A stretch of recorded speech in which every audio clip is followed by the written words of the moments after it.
This will be a day long remembered. Now I am the master. Welcome to another episode of Legends and Theories. And welcome to my ranking of 8 of the greatest elected officials in fiction. Honestly, I kind of have to push it for this one on some of these because there's honestly not that many good elected officials, since that doesn't really go for a good story. Well, it was easy to get some of the people on here. Some of the people, honestly, it's kind of pushing it. I'll fully explain why I'm counting them in here. And again, the only way that they cannot make it onto this list is essentially if they ran a dirty election and used that to get put in, or if they're just a direct commentary on a real world politician. But besides that, anyone is fair game as long as they were voted into their position of power. Doesn't matter what it is, they just have to be voted in. So let's start off with actually an honorable mention, since he sort of breaks the rules, but not directly. And here we have New Republic Chief of State Kel Omis. He's also the first Chief of State of the Galactic Alliance.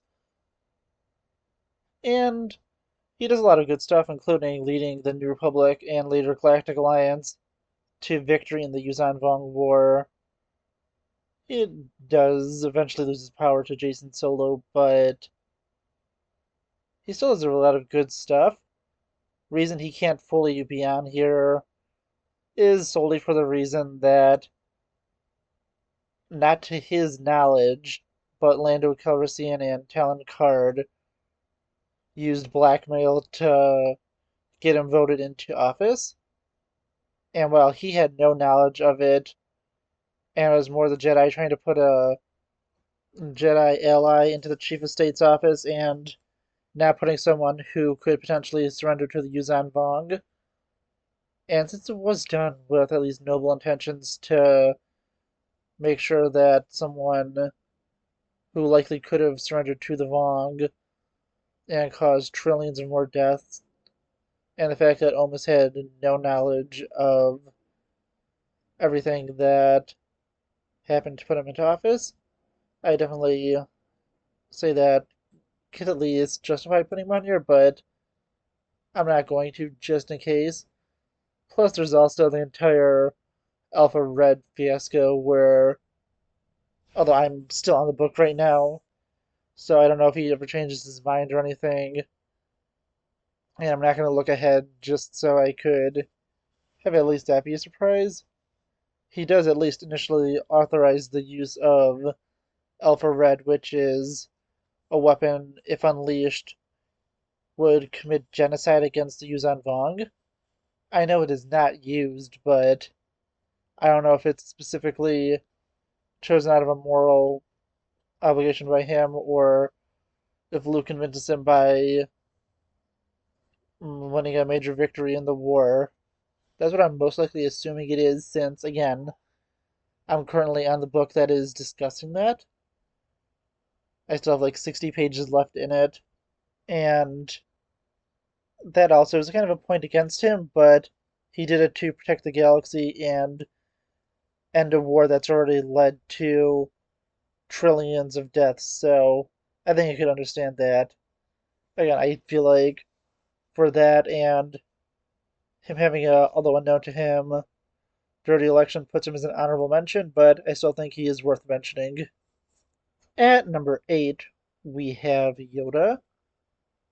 And the Jedi elect their own members to the Council, and the Council has to approve, although it is of the members, so they're essentially being elected by the people that they'll be serving with, but it's still an election, and they're able to deny it, and even though one person like Mace Windu can just say yes, the Council is able to select its own members and easily could counter if one member says yes and they disagree. And looking at Yoda, he led the Jedi for hundreds of years. Reason he's so low is because how everything falls apart at the end of his career at the head of the council, and things go really bad and cause the fall of the Jedi Order. It's not fully on Yoda. He was being manipulated heavily by the Sith, and he was able to correct the error of his ways. But since he never retakes the position of Grand Master, I don't think I could rank him any higher, but still deserves to be up here for leading the Jedi for hundreds of years. Up next, we have Sam Gamgee as Mayor of the Shire, and all of this is technically an honorary position, and he doesn't have a huge amount of authority. He still is just a great person. He just helps his people. He went and helped rebuild the Shire after the scouring of the Shire. And even though that was before he became mayor, he is just a very helpful person, great person, and he served, I think, like 7 7-year terms. It was 7 or 8, but he served a long time as mayor of the Shire, and he was clearly popular. He was good at his job, and people really liked him. I think he only left because he was getting older, and I'm not too sure about the exact timeline of this. I think it may have been because his wife was either Rosie was either dying or close to it, and he was getting ready to spend his final days with her and eventually leave for the Grey Havens. But honestly, even though this is all just in the appendices of Lord of the Rings, Sam is a great guy and he's a great leader, and I just have to give it to him because he's Sam. Sam is honestly just the best, so let's move on to number 6. And here we have President Whitmore from Independence Day. And he's a person who definitely had flaws at the beginning of his presidency, wasn't super popular, and it would have probably pushed him off of this list if the alien invasion didn't happen, because through it he was able to show his true leadership. He led the world into a strike to save it, and that just pushes him onto this list for being able to lead the world in resistance against aliens, giving that great inspirational speech, and really turning his career around. It's a shame we never got to see anything from this character again. And now there's no way that there was a terrible sequel made like, I don't know, like 6 or 8 years ago. So we're just not going to even be talking about that since it didn't exist. At number 5, we have President Lex Luthor. And I bet you're saying, I thought you said he was one of the worst presidents in the last video. Well, yes, that version of Lex Luthor is, but him from the Red Sun universe, he does have his flaws. He has his rivalry with Superman, although he is Soviet and is ultimately the enemy in this. He does have his flaws, but that's far made up for by the incredibly great things he does after. He does so many great things.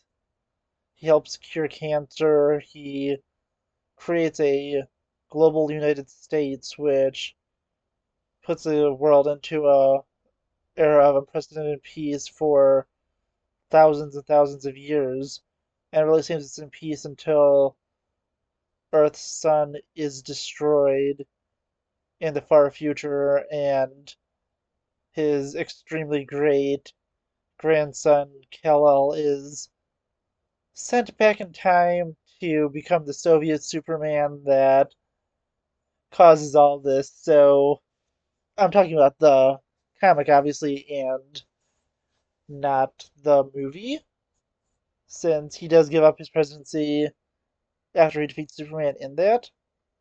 But in the comic, he does just a lot more to help people, and ultimately I think that's what gives him such a high ranking. He does have his flaws, so I'm keeping him a little lower, but and we're also not sure how much of the really great stuff he did while president and what he did after he resigned from his office, but honestly, I think that he really is just a great president in this universe. And it's kind of surprising that Lex Luthor is on here, but this is a good version of him who did just a lot of great things. And since we can't fully tell what was done by him while president wasn't done by him, although we can tell at least some of the stuff like making the global United States was, since it makes sense for him to do that while he was still president. And yeah, honestly, it's really great, but he does have his flaws, and again, there's all that stuff we aren't fully sure about the timeline of. So let's move on to the next one. Up next at number 4, we have Padme Amidala, and this will be more for her time as queen, since she was appointed as senator of Naboo and wasn't elected there.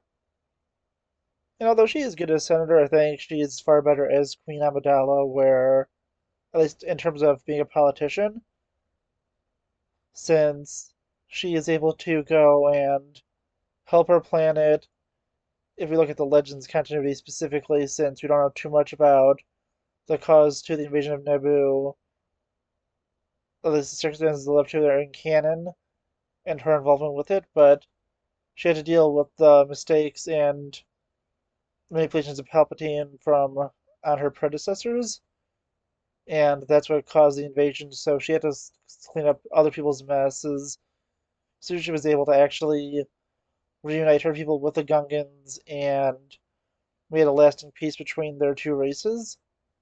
She was honestly so beloved that people wanted to keep her rule permanent, but she didn't want that. She wanted to follow the laws of her people, and she wanted to give up her position and let others take it. She's honestly a great leader. No real problems with her. Yeah, she has a little manipulation by having her handmaidens impersonate her, but that was all for her protection, and she clearly regrets it when they are killed. But yeah, honestly, great leader, and in fact, the reason she is only at 4 is because up next we have her daughter, being Leia Organa, as Chief of State of the New Republic. Obviously, we're only looking at her in Legends for this because she never takes a full position of leadership in canon, and I'm assuming she is more of an appointed senator than elected one, even though I think she would easily win an election. And as head of the New Republic, she led it through some hard times. I'm pretty sure she just followed after Mon Mothma, who we'll be getting to in just a moment, but she led the New Republic through a good amount of its war against the Empire, and she did a great job with it. But honestly, the only reason she isn't as high is because she didn't lead them through the earliest days, and that's why at number 2 we have Mon Mothma. And this is more focused on her leadership in Legends and less on canon, since it seems that she hasn't set up a super great government, but in Legends and canon, she leads the rebellion through the war against the Empire. Eventually, after its victory, she is elected as Chief of State of the New Republic, even though her old friend, Senator Garmbel Iblis, was worried about her seizing power for herself. She never did it. She was a great leader and helped the rebellion and New Republic through its early days to the formation of the New Republic, and led it through some very major crises like the Dark Empire crisis and the Thrawn crisis. So She was able to do a very good job and definitely deserves to be up here. But honestly, number one was a very easy choice. So let's go take a look at him. And at number one, we have President Mr. Frog. Honestly, he's a great guy. All the toxic waste dumping, the murder, and just the absolute insanity he does makes him the greatest president to ever exist in the history of elected officials. Obviously, I am joking. I wouldn't really finish up with Smiling Friends before I made the worst one, so I just wanted to include him here just as a fun little joke. But now let's take a look at the real number one. And at our real number one, we have King Aragorn Elisar of the Reunited Kingdoms of Gondor and Arnor. And if you're saying Aragorn just took his power, you're only thinking of the movies. In fact, I grabbed my copy, well, one of my copies, Return of the King. I think I have like 4 copies. 2 of them are in full versions of Lord of the Rings. This is just the closest one I have. It's the smaller one with a green cover with the Tree of Gondor on it. It came with the Hobbit and 3 of the Lord of the Rings books, just in case you want to know which version it is. On page 264 of that book, I'm not going through every version of it, but it's in the chapter The Steward and the King. We have this, it goes from 264 to 265, and it says, Then Faramir stood and spoke in a clear voice. Men of Gondor, hear now the steward of this realm. Behold, one has come to claim the kingship again at last. Here is Aragorn, son of Arathorn, chieftain of the Dunedain of Arnor, captain of the host of the west, bearer of the star of the north, wielder of the sword reforged, victorious in battle, whose hands bring healing, the Elfstone, Elisar of the line of Valandil, Isildur's son, Elendil's son of Numenor. Shall he be king and enter into the city and dwell there? And the host and the people cried yea with one voice. And as you can see, it's technically an election. He was voted in by the people. And yeah, after all those great accomplishments, they easily voted for him to be their king. But honestly, Aragorn was an incredible ruler. He helped bring the world into the Fourth Age. He rebuilt his kingdom, well, both of his kingdoms, and was truly a great man. He even let his own life end when it was natural for him and didn't force himself to hold on. He did such a great job. He was highly respected. He was a truly great man. He renewed his government's relationship with the Kingdom of Rohan, officially making them their allies, since it was only a steward who made an alliance between them in the past. He pardoned his enemies. He did just so many great things. Honestly, just go read the appendices to know all the great things Aragorn did. It's just too much to list here. And even before all his leadership in the War of the Ring and fully willing to take his birthright, but still letting the people decide for themselves. He's honestly just a great ruler. And just before that quote I had, he actually wants it to be up to the people. So I think it is really amazing.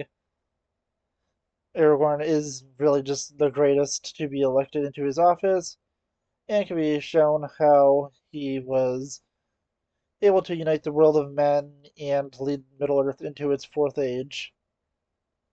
But yeah, honestly, that's all I have for this video. It was honestly just a lot of fun to do this.